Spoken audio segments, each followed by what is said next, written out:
నమస్తే news plus టీవీకి స్వాగతం. నేను మీ విజయదాస్. ముందుగా కడప బులెటిన్కు సంబంధించిన ముఖ్యాంశాలు మీకోసం.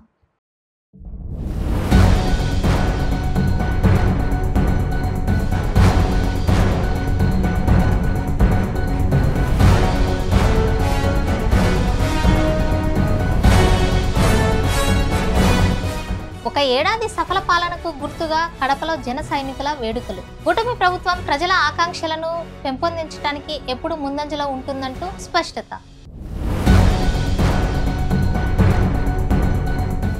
హామీలు అమలు చేస్తుంటే వెన్నుపోటు దినమెందుకు అంటూ టీడీపీ రాష్ట్ర మైనారిటీ సెల్ ఉపాధ్యక్షులు జిలానీ బాషా గారు మరియు మైనారిటీ సెల్ అధ్యక్షులు ఖాజా పీర్ల గారు ఆగ్రహం. కూటమి ప్రభుత్వం ఖచ్చితంగా హామీల అమలుకు శ్రీకారం చుట్టబోతుందంటూ స్పష్టత. వైసీపీ నేతల వినతి ర్యాలీలు, వెనుపోటు రాజకీయాలపై గలమెత్తిన ప్రజాప్రతినిధులు.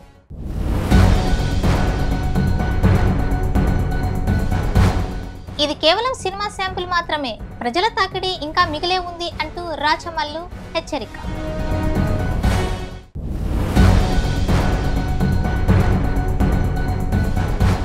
వైసీపీ నేతల వినతి ర్యాలీలు, వెన్నుపోటు రాజకీయాలపై గలమెత్తిన ఎంపీ అవినాష్ రెడ్డి.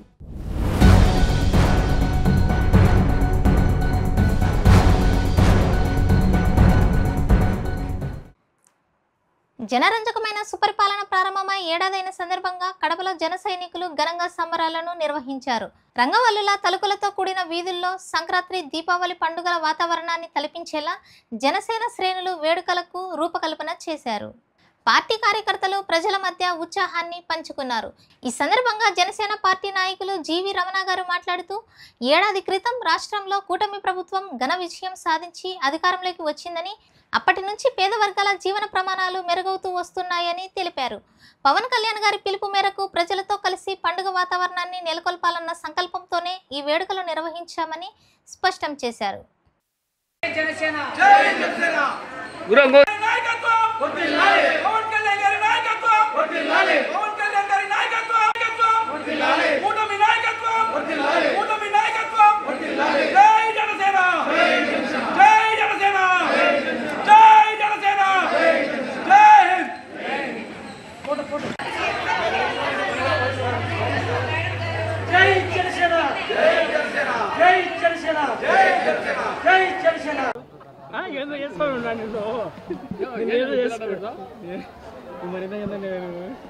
ఈరోజు జనసేన, బీజేపీ, తెలుగుదేశం కూటమి అధికారంలోకి వచ్చి ప్రభుత్వాన్ని స్థాపించి మరి ఆంధ్రప్రదేశ్ ప్రజల సామాన్య జీవన ప్రమాణాలు మెరుగుపరిచే విధంగా పాలన చేసి సుపరిపాలన మొదలై ఏడాది. గత వైసీపీ ప్రభుత్వ దుష్టపాలన, రాక్షస పాలన, మరి వ్యవస్థలను అస్తవ్యస్తం చేసిన పాలన, పీడ విరగడై ఏడాది. మరి ఈ ఏడాది అయినా సుపరిపాలన మొదలై ఏడాదైన శుభ సందర్భంగా మా అధినాయకులు, జనసేన పార్టీ వ్యవస్థాపక అధ్యక్షులు, ఆంధ్రప్రదేశ్ రాష్ట్ర డిప్యూటీ సీఎం, మరి రాష్ట్ర రాజకీయాలే కాకుండా దేశ రాజకీయాల్లో కూడా మరి నిర్ణయాత్మకమైన పాత్రను పోషించి ఈరోజు ఆంధ్రప్రదేశ్ అభివృద్ధిలోనూ భారతదేశ సమగ్రతలోనూ కాపాడే విషయంలో ముందున్న వ్యక్తి నీతి నిజాయితీ పరులు, మరి నిస్వార్థంగా పాలన చేస్తున్న మా అధినాయకులు పవన్ కళ్యాణ్ గారు పిలుపు మేరకు మరి దుష్టపాలన అంతమై పీడ విరగడై ఏడాదైన సందర్భంగా, సుపరిపాలన మొదలై ఏడాదైన సందర్భంగా సంక్రాంతి, దీపావళి కలపోసి మించి పండగ చేసుకునే విధంగా మాకు పిలుపునియడం, ఆంధ్రప్రదేశ్ రాష్ట్ర జనసేన శ్రేణులు అన్ని చోట్ల, అన్ని జిల్లాలలోనూ, అన్ని నియోజకవర్గాల్లోనూ, అన్ని మండలాల్లోనూ, అని వాళ్ళ ఇంటి దగ్గర కూడా మరి సంక్రాంతిని తలపించేలా రంగవల్లుల ముగ్గులతోనూ, మరి నరకాసును సంహరించిన దీపావళి మించే విధంగా, అంటే వైసీపీ పాలన అధపతాలకు తొక్కిన దానికి దీపావళిని తలపించేలా మరి ఈవినింగ్ సాయంకాలం మరి ఆ కాకరతులతోనూ ఆ దీపాలతోనూ మేము చేయాలని నిర్ణయించడం. అందులో భాగంగా మరి ఆంధ్రప్రదేశ్ సుపరిపాలనకు దీటుగా ఈరోజు వందల సంఖ్యలో మహిళలు బయటికి వచ్చి మరి ముగ్గులు ఎంతో ఆనందంగా మరి కడప తిరుమలేసిన తొలి గడప దేవుని కడపలో మరి మహిళలు విరివిగా పాల్గొని మన జనసేన పిలుపునిచ్చిన ఈ సుపరిపాలన పూర్తయి ఏడాది కార్యక్రమానికి విరివిగా పాల్గొని ముగ్గులు వేయడం మరి ఆనందోత్సవాల మధ్య ఈ పండుగ చేసుకోవడం జరుగుతూ ఉంది. సుపరిపాలన అంటే ఆంధ్రప్రదేశ్ ప్రజలు ఆలోచనకి అనుగుణంగా పాలన చేసే విధానాన్ని అవలంబించడం, ఆంధ్రప్రదేశ్ ప్రజల ఔన్నత్యాన్ని కాపాడడం, ఆంధ్రప్రదేశ్ ప్రజల మౌలిక సదుపాయాలను సకాలంలో కల్పించడం, మరి ప్రజల వాళ్ళ జీవన విధానంకు అవకాశమైన అవసరమైన విధానపరంగా మరి ప్రభుత్వాన్ని నడపడంలో జనసేన తెలుగుదేశం బీజేపీ సఫలమైందని నమ్ముతూ ఈ సుపరిపాలన భారతదేశ ప్రధానమంత్రి మోడీ గారి సూచనల ఆలోచన పరంగా గౌరవ ముఖ్యమంత్రి వారి చంద్రబాబు నాయుడు గారి అనుభవరీత్యా మరి పవన్ కళ్యాణ్ గారి కృతనిశ్చయంతో దృఢ సంకల్పంతో రాష్ట్రాన్ని అభివృద్ధి పదంగా తీసుకెళ్తున్న తరుణం ఈ ఆంధ్రప్రదేశ్ ప్రజల రాష్ట్ర అభివృద్ధి భారతదేశ చరిత్ర పటంలో నెంబర్ 1గా తీర్చిదిద్దడానికి మేము ఎప్పటికీ కలిసి ఉంటాం అని గౌరవ ముఖ్యమంత్రి చంద్రబాబు నాయుడు గారు పవన్ కళ్యాణ్ గారు పదే పదే పిలిపివ్వడం చూస్తే నిజంగా ఆంధ్రప్రదేశ్ మున్ముందు రాబోయే 5 ఏళ్లలో భారతదేశంలోనే అభివృద్ధి చెందిన రాష్ట్రంగా నెంబర్ 1గా నిలుస్తుందని నమ్ముతా ఉన్నాం. మరి ఈరోజు వైసీపీ పార్టీ వాళ్ళు వెన్నుపోటని రోడ్ల మీదకి వస్తూ ఉన్నారు. నగరం మోచంపేటలో ఏర్పాటు చేసిన విలేకరుల సమావేశంలో టీడీపీ రాష్ట్ర మైనారిటీ సెల్ ఉపాధ్యక్షుడు జిలానీ బాషా గారు, నగర మైనారిటీ సెల్ అధ్యక్షులు కాజా పీర్ల గారు వైఎస్ఆర్ కాంగ్రెస్ పార్టీపై తీవ్ర విమర్శలు గుప్పించారు. వెన్నుపోటు దినమంటూ జరుపుకుంటూ ప్రజల్లో చులకన అవుతున్నారని మండిపడ్డారు. జగన్ గారు చేయాల్సింది వెన్నుపోటు దినం కాదని తల్లిని చెల్లిని గొడ్డలిపోటు చేసి రోడ్డు పాలు చేసిన దినం జరపాలని విమర్శించారు. ఓటమిని జీర్ణించుకోలేని జగన్ గారు ఈ విధంగా ప్రజల దృష్టిని మళ్లించేందుకు కుట్రలు చేస్తున్నారంటూ ఆగ్రహాన్ని వ్యక్తం చేశారు. జగన్ పాలనలో రాక్షస పాలన ఎదుర్కొంటున్న ప్రజలు ఈసారి తగిన బుద్ధి చెప్పి కేవలం 11 స్థానాలకు పరిమితం చేశారంటూ గుర్తు చేశారు. ఇక ఇప్పుడు అధికారంలోకి వచ్చిన కూటమి ప్రభుత్వం సూపర్ 6 హామీలను ఒక్కొక్కటిగా అమలు చేస్తూ ముందుకు వెళ్తూ ఉంటే అభినందించాల్సింది పోయి వైసీపీ దిగజారుడు రాజకీయాలకు పాల్పడటం సిగ్గుచేటు అని విమర్శించారు. ఈరోజు తెలుగుదేశం ప్రభుత్వం వచ్చి సంవత్సరం అయింది. ఈ సంవత్సరంలో ఈ వైఎస్ఆర్ పార్టీ వాళ్ళు తెలుగుదేశం పార్టీ ఏమీ చేయలేదు, వెన్నుపోటు పొడిచినారు ప్రజలకు అంటున్నారు. వెన్నుపోటు అంటే ఏమి? ప్రభుత్వాలు దించి ప్రభుత్వాలు చేస్తే వెన్నుపోటు. దీనికి వెన్నుపోటు అన్నారు.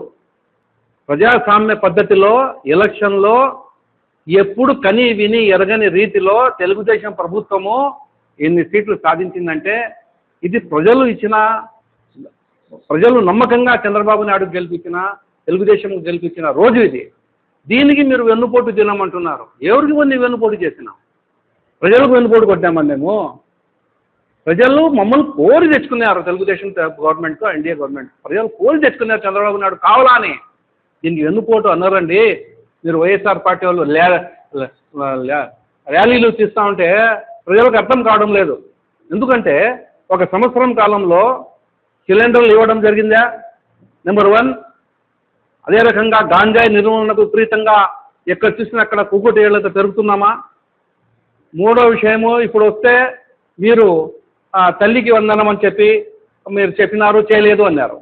ఆ తల్లికి వందనం అనేది మనం స్కూల్ తెరుస్తానే ఖచ్చితంగా అందరికి ఇస్తున్నామంటున్నారు. ఇది వాగ్దానం మహానాడులో కూడా చంద్రబాబు నాయుడు గారు ఓపెన్గా చెప్పినారు. ఇది మామూలు విషయం కాదు. పబ్లిక్లో నిలబడి చెప్పిన మాటలు ఇవి ఖచ్చితంగా నెరవేరుస్తారు. దాని తర్వాత మీకు ఉచిత బస్సు మహిళలకని చెప్పినారు. అది ఆగస్టు 15 నెరవేరుస్తామని చెప్పినారు. అది బహిరంగ సభలోనే చెప్పింది మహానాడులో కూడా. ఇది ఆషామాషి మాటలు కాదండి. చంద్రబాబు నాయుడు, లోకేష్ ఒక బ్రాండ్, వీళ్ళందరూ విజన్ లీడర్స్. వీళ్ళందరూ వీళ్ళు చెప్పిన మాటకు మీరు సంవత్సరమైంది అని ఊరికి ఏదో ఒక ర్యాలీ చేసేస్తాం, వెన్నుపూట ర్యాలీ అని చెప్పి మీరు వీధుల్లో పడి ర్యాలీలు తీసుకుంటా పోతా ఉంటే ప్రజలు ఏం తెలియదా? ప్రజలకు బాగా తెలుసు. ఒక సంవత్సరం లోపల అభివృద్ధి ఎంత జరిగింది, మీరు 5 ఏళ్లకు చేయలేదు అభివృద్ధి. అందుకని మిమ్మల్ని దింపినారు. మిమ్మల్ని దింపేశారండి. మిమ్మల్ని దింపి విపరీతమైన సీట్లు తెలుగుదేశం ఇచ్చి చంద్రబాబు నాయుడు కావాలా దీనికి ఈ రూపురేఖలు మారాలా ఆంధ్రప్రదేశ్ అంటే చంద్రబాబు నాయుడు ఉండాలని చెప్పి ఇప్పుడు ఇంత మెజార్టీతో గెలిపించినారు తెలుగుదేశం గవర్నమెంట్. మీరు వస్తానే లేదో ఈ సంవత్సరం లోపల మీరు ఏం చేయలేదు అనుకుంటుంటే ఎట్లా? ఈ సంవత్సరం లోపల మీరు చేసిన బొక్కలన్నీ వేసి పెట్టారు ప్రతి డిపార్ట్మెంట్లో. అవి అంతా బూడ్చుకొని రావాలా? గుంతలు ఎంత వేసి పెట్టారు? ఎక్కడంటే ఆడ డబ్బులు వాడేసి ఎక్కడ వాడాలన్న డబ్బు పోలవరంకు వాడలేదు, రాజధానికి వాడలేదు మీరు డబ్బులు. ఏమైనా డబ్బులు ఇప్పుడు ఎంత తెచ్చుకున్నామని చెప్పినారు. మోడీ కాకపోతే మీరు చెప్పిన మాట జరుగుతుంది కదా, తెచ్చుకున్నారు కదా డబ్బులు. ఆ డబ్బులంతా ఎక్కడ పోయినాయి? రేపు నెలలో ఇంకొకటి ఉంది, ఇంకొక నెల ఒకటి ఉంది. ఇట్లా కనీసం కొద్ది రోజులు తట్టుకోవాలి కదా. అప్పుడే మీకు అధికారాలు పోయినాయంత తాహతపడి మీరు విపరీతంగా రోడ్లపైన కేకలు కొట్టుకుంటా తెలుగుదేశం పార్టీ విఫలమైపోయిందని చెప్పి ర్యాలీలు తీస్తారంటే ప్రజలు నమ్ముతారా? మీకు అని చెప్తున్నా. మీకు నమ్మే పరిస్థితుల్లో లేదు ప్రజలు. ప్రజలకు చేసేది చంద్రబాబు నాయుడు, విజన్ లీడర్ చంద్రబాబు నాయుడు చేస్తాడు తప్పకుండా. ప్రజలు చూస్తున్నారు కదా ఎవరు చేస్తారు ఎవరు చేయలేదని చెప్పి.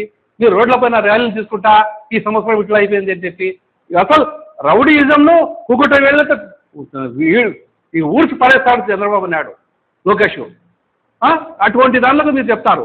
అదే ఆ తప్పులు అక్కడ వైఎస్ఆర్ పార్టీలో జరిగిన మానభంగాలు అయితేనేమి, రౌడీయిజం అయితేనేమి, తెలుగుదేశం వాళ్ళకు తరిమి కొట్టిన రోజులు ఇదంతా ఆ పొద్దు ఎలక్షన్లో వీళ్ళకందరికీ నేను రెడ్ బుక్లో రాసి పెట్టామన్నారు. రెడ్ బుక్లో రాసి పెట్టింది ఏమి? ప్రజలపైన విపరీతంగా వాళ్ళ ఆస్తులు దోచుకోవడానికి, వాళ్ళకు కొట్టి చంపి వాళ్ళ ఆస్తులు దోచుకొని రౌడీజం చేసి రాష్ట్రంలో అరాచక పాలన చేసే వాళ్ళ పేర్లంతా రెడ్ బుక్లో ఉన్నాయని చెప్పినారు లోకేష్ గారు. మంచి వాళ్ళ పేర్లు ఎవరు లేవే దాంట్లో. ఎవరైతే ద్రోహం చేశారో, ప్రజల సొమ్ముని ద్రోహం చేసినారు, ప్రజలకు నష్టం చేసినారు, ప్రజల ఆస్తులు దోచుకున్నారు, ఆ దాంట్లో ఆ రెడ్ బుక్లో లోకేష్ గారి రెడ్ బుక్లో అది ఉంది. దానివల్ల ఎంతమంది ఇబ్బంది పడినారు, ఎవరికైతే అన్యాయాలు జరిగినా ఆయన తీసి చూపిస్తానని చెప్పినారు. తీస్తారు ఖచ్చితంగా. ఇంకా చాలా ఉంటాయి తీసి ఖచ్చితంగా అటువంటి వాళ్ళకు పనిష్మెంట్ ఇవ్వాల్సిందే. లేకపోతే ఇంకా అరాచకమైన పనులు అయిపోతాయి. రాను ఒకరు తప్పు చేస్తే ఊరికి ఉంటే ఇంకొకటి తప్పు చేస్తారు, తర్వాత నాశనం అయిపోతుంది ఈ రాష్ట్రం, ఆంధ్ర రాష్ట్రం. డెవలప్మెంట్ చేయండి అంటే ఉత్తమ మాటలు మాట్లాడుకొని మీరు 5 ఏళ్ళు పాలన చేసి ఏం చేశారని మీరు చెప్పండి. రాష్ట్రంలోని కూటమి ప్రభుత్వం అధికారంలోకి వచ్చి ఏడాది కాలమైనప్పటికీ ప్రజలకు తీరని ద్రోహం చేసిందని మాజీ డిప్యూటీ సీఎం తీవ్ర ఆరోపణలు గుప్పించారు. వైఎస్ఆర్ కాంగ్రెస్ పార్టీ నగర కార్యాలయం నుంచి ప్రారంభమైన ఈ ర్యాలీ ప్రధాన కూడలి మీదుగా ఆర్టీఓ కార్యాలయం వరకు సాగింది. ఆ తర్వాత ఆర్టీఓ కార్యాలయం వద్ద గంగారావు గారికి వినతి పత్రాన్ని సమర్పించారు. అనంతరం మాజీ డిప్యూటీ సీఎం మాట్లాడుతూ ఎన్నికల ముందు ప్రజలకు ఇచ్చిన హామీల్లో ఒకటి కూడా నెరవేర్చకుండా కొత్తగా ప్రజలపై ఛార్జీల మోత మోగిస్తున్నారంటూ విమర్శించారు. మరోవైపు ప్రతిపక్ష వైఎస్ఆర్ కాంగ్రెస్ నేతలపై అక్రమ కేసులు బనాయించి వేధింపులకు పాల్పడుతున్నారని, కూటమి నాయకులు చేస్తున్న అవినీతి అక్రమాలను ప్రజలు తమ బుక్లో రాసుకుంటున్నారని, సరైన సమయం వచ్చినప్పుడు ప్రజలు జవాబు చెప్తారని హెచ్చరించారు. ఈ కూటమి ప్రభుత్వం అధికారంలోకి వచ్చి 1 సంవత్సరం కాలం పూర్తి చేసుకున్న రోజు ఈరోజు. మరి ఈ జూన్ 4వ తేదీ వెన్నుపోటు దినంగా పరిగణిస్తూ మరి ఈరోజు రాష్ట్ర వ్యాప్తంగా అన్ని నియోజకవర్గాల్లో కూడా ప్రజల పక్షాన మరి ఈరోజు పెద్ద ఎత్తున నిరసన ర్యాలీలు నిర్వహించడం జరుగుతుంది. మరి చంద్రబాబు నాయుడు గారి సారథ్యంలో మరి చంద్రబాబు నాయుడు గారు అయితేమి, మరి ఉప ముఖ్యమంత్రి పవన్ కళ్యాణ్ గారు అయితేమి, మరి అందరూ కూడా మరి రాష్ట్ర ప్రజలకు అనేక హామీలు ఇవ్వడం జరిగింది. సూపర్ 6 అని చెప్పి, సూపర్ 7 అని చెప్పి 143 హామీలు ఇవ్వడం జరిగింది. మరి అధికారంలోకి వచ్చిన తర్వాత మరి 1 సంవత్సరం కాలంలో ఏ ఒక్క హామీ కూడా నెరవేర్చుకోకుండా ఈరోజు ప్రజలందరినీ కూడా, అన్ని వర్గాల ప్రజల్ని మరి ఈరోజు వెన్నుపోటు పొడవడం జరిగింది. మరి అందుకే మరి ఈరోజు జూన్ 4వ తేదీ వెన్నుపోటు దినంగా పరిగణిస్తూ మరి ఈరోజు ప్రజలందరినీ కూడా మమేకం చేస్తూ మహిళలకైతేమి, విద్యార్థులైతేమి, యువత అయితేమి అందరూ కూడా పెద్ద ఎత్తున మరి ఈరోజు ఈ ర్యాలీలో పాల్గొనడం జరిగింది. మరి ఈరోజు ఒకటే మేము అడుగుతున్నాం ఈ ప్రభుత్వానికి, మీరు అన్ని హామీలు ఇచ్చి ప్రజల్ని నమ్మబలికి, ప్రజల్ని మోసం చేసి మీరు అధికారంలోకి వచ్చారు. మరి ఈ సంవత్సరం కాలంలో ఎందుకు మీరు ప్రజలకు ఇచ్చిన హామీలు మాటలు నిలబెట్టుకోలేకపోయారని చెప్పి మరి మా ప్రధానమైన ప్రశ్న ఈ కూటమి ప్రభుత్వానికి, చంద్రబాబు నాయుడు గారికి. మరి ఈరోజు వెన్నుపోటు దినంగా కూడా మనం ఎందుకు పరిగణిస్తున్నామంటే మరి ఈరోజు చంద్రబాబు నాయుడు గారు 20 లక్షల మందికి ఉద్యోగాలు ఇస్తానని చెప్పాడు. లేకపోతే 3,000 రూపాయలు నిరుద్యోగ వృత్తి ఇస్తా అని చెప్పాడు. 20 లక్షల మంది ఉద్యోగాలు ఇస్తా అని చెప్పి ఉద్యోగాల పేరుతో వెన్నుపోటు పడవడం జరిగింది. మరి అదేవిధంగా 3,000 రూపాయలు నిరుద్యోగ వృత్తి ఇస్తా అని చెప్పి మరి నిరుద్యోగులకు వెన్నుపోటు పడవడం జరిగింది. మరి అదేవిధంగా ఉచిత బస్సు ఇస్తానని చెప్పి మహిళలకు అందరికీ కూడా వెన్నుపోటు పడవడం జరిగింది. మరి అదేవిధంగా 18 ఏళ్ళు నిండిన మహిళలకందరికీ కూడా ఈ రాష్ట్రంలో సుమారుగా 1 కోటి మంది మహిళలు ఉన్నారు. మరి వాళ్ళకందరికీ కూడా నెలకు 15,000 చొప్పున సంవత్సరానికి 18,000 ఇస్తానని చెప్పి మరి ఈ సంవత్సరం కాలంలో ఒక నయా పైసా ఇవ్వలేదు. వాళ్ళకందరికీ కూడా వెన్నుపోటు పడవడం జరిగింది. నీకు 15,000, నీకు 15,000, నీకు 15,000 అని చెప్పి ఇంట్లో ఎంతమంది విద్యార్థులు ఉంటే వాళ్ళకందరికీ కూడా 15,000 ఇస్తానని చెప్పి మరి ఈ సంవత్సరం కాలంలో ఒక్కరికి ఒక నయా పైసా ఇచ్చిన దాఖలాలు లేవు. మరి ఈరోజు ఈ రాష్ట్రంలో ఉండే సుమారుగా 55 లక్షల తల్లులకు వెన్నుపోటు పడవడం జరిగింది. మరి అదే కాకుండా మరి ఈరోజు ఏదైతే జాబ్ క్యాలెండర్ ఇస్తా అని చెప్పారు ప్రతి సంవత్సరం, మరి ఆ జాబ్ క్యాలెండర్ ఇవ్వకోకుండా ఈరోజు మరి నిరుద్యోగులకు అందరికీ కూడా వెన్నుపోటు పడవడం జరిగింది. మరి అదేవిధంగా ఏదైతే 3 సిలిండర్లు మరి ఉచితంగా ఇస్తానని చెప్పి మరి ఆ 3 సిలిండర్లు కూడా ఇవ్వకోకుండా ఈరోజు మహిళలకు అందరికీ కూడా వెన్నుపోటు పడవడం జరిగింది. ఎందుకంటే ఈ సంవత్సరం కాలంలో వాళ్ళు ప్రజలకు ఏమి చేయకపోగా మరి ఈ రాష్ట్రంలో ఒక అరాచక పాలన, ఒక దుష్ట పరిపాలన ఈరోజు మనం కొనసాగిన పరిస్థితి మనం చూస్తున్నాం. కేవలం వైఎస్ఆర్ కాంగ్రెస్ పార్టీ నాయకులు, కార్యకర్తలు మరి ఏదైతే సోషల్ మీడియా యాక్టివిస్టు అందరి మీద అక్రమ కేసులు పెట్టి మరి ఈరోజు సుమారుగా 4,500 మంది పైన ఈరోజు వైఎస్ఆర్ కాంగ్రెస్ పార్టీ కార్యకర్తల మీద కేసులు పెట్టిన పరిస్థితి ఈరోజు మనకు స్పష్టంగా కనిపిస్తుంది. ఈరోజు ఈ రాష్ట్ర వ్యాప్తంగా ఈ సంవత్సరం కాలంలో సుమారుగా 670 మంది ఆత్మహత్యలు చేసుకునే పరిస్థితికి దాపరించారు. దాంట్లో సుమారుగా 390 హత్యలు జరిగాయి ఈ సంవత్సర కాలంలో. మరి ఏ రకంగా పరిపాలన జరిగిందో ఒకసారి మీరు అందరూ కూడా ఆలోచన చేయండి. వైఎస్ఆర్ కాంగ్రెస్ పార్టీ అధిష్టానం పిలుపు మేరకు కూటమి ప్రభుత్వ తీరును నిరసిస్తూ ప్రొద్దుటూరులో వెన్నుపోటు దినం కార్యక్రమాన్ని వైసీపీ నేతలు ఘనంగా నిర్వహించారు. స్థానిక పుట్టపర్తి సర్కిల్ నుంచి మున్సిపల్ కార్యాలయం వరకు 1000 మందికి పైగా మహిళలు, కార్యకర్తలు పెద్ద ఎత్తున ర్యాలీలో పాల్గొన్నారు. అనంతరం మున్సిపల్ కమిషనర్కు కూటమి ప్రభుత్వం ఎన్నికల సమయంలో ఇచ్చిన హామీల ఉల్లంఘనపై వినతి పత్రాన్ని సమర్పించారు. వైసీపీ నేత రాచమల్లుతో కలిసి జరిగిన ఈ నిరసన ర్యాలీ ప్రజల వ్యతిరేక స్వరానికి అద్దం పట్టింది. అనంతరం మున్సిపల్ కమిషనర్కు కూటమి ప్రభుత్వం ఎన్నికల సమయంలో ఇచ్చిన హామీల ఉల్లంఘనపై వినతి పత్రాన్ని సమర్పించారు. ఈ సందర్భంగా రాచమల్లి మాట్లాడుతూ ఎన్నికల ముందు ప్రజలకు పెద్ద హామీలు ఇచ్చిన కూటమి నాయకులు అధికారంలోకి వచ్చాక వాటిని అమలు చేయకపోవటం ప్రజలను మోసగించడమే. వెన్నుపోటు అంటే మిత్రుడికి ద్రోహం చేయడమే. అదే ఇప్పుడు రాష్ట్ర ప్రజలతో కూటమి ప్రభుత్వం చేస్తుంది అంటూ ఎద్దేవా చేశారు. కరెక్ట్గా సంవత్సరం క్రితం ఇదే రోజే ఈ రాష్ట్రంలో ఓట్ల లెక్కింపు కార్యక్రమం జరిగింది. ఓట్ల లెక్కింపు కార్యక్రమంలో రాష్ట్రంలో వైఎస్ఆర్ కాంగ్రెస్ పార్టీ ఓడిపోయిందన్నారు. ఈ ప్రొద్దుటూరు నియోజకవర్గంలో వైఎస్ఆర్ కాంగ్రెస్ పార్టీ అభ్యర్థి రాచమల్లు ఓడిపోయినాడని చెప్పి అనౌన్స్ చేసినారు. సరిగ్గా సంవత్సరం తర్వాత 2025 జూన్ 4 365 రోజులు తిరిగిన తర్వాత ఇదే రోజు వైఎస్ఆర్ కాంగ్రెస్ పార్టీ ఓడిందా, లేకపోతే ప్రజాస్వామ్యంలో ప్రజలకు మాట ఇచ్చి ఆ మాట తప్పినటువంటి కూటమి పార్టీ ఓడిందా, లేకుంటే ఈ మోసగాడైన చంద్రబాబు నాయుడు నమ్మి ఓట్లేసినటువంటి ఈ ప్రజలు ఓడినారా? ఇది పెద్ద క్వశ్చన్. నా వ్యక్తిగత అభిప్రాయం అయితే వైఎస్ఆర్ కాంగ్రెస్ పార్టీ ఓడలే. ప్రజాస్వామ్యంలో ప్రజలకు మాట ఇచ్చి మోసం చేసినటువంటి ఈ కూటమి పార్టీ ఓడిపోయింది. ప్రజాస్వామ్యాన్ని అపహాస్యం చేసింది. సంవత్సర కాలంలో సుపరిపాలన అందించినాం, రాష్ట్రాన్ని సస్యశ్యామలం చేసినాం, పేదవాళ్ళందరినీ సావుకారులను చేసినా, నేను సంపద సృష్టించి పేదవాళ్ళకు డబ్బులు పంచినా, అమరావతి నిర్మాణం అయిపోయింది, పోలవరం నీళ్ళు అయిపోయినాయి, ఆడోళ్ళందరికీ డబ్బులు ఇచ్చినాము, పిల్లలకు ఉద్యోగాలు ఇచ్చినాము, వ్యవసాయం బ్రహ్మాండంగా ఉంది. సుపరిపాలన వచ్చింది చంద్రబాబు నాయుడు వచ్చిన తర్వాత.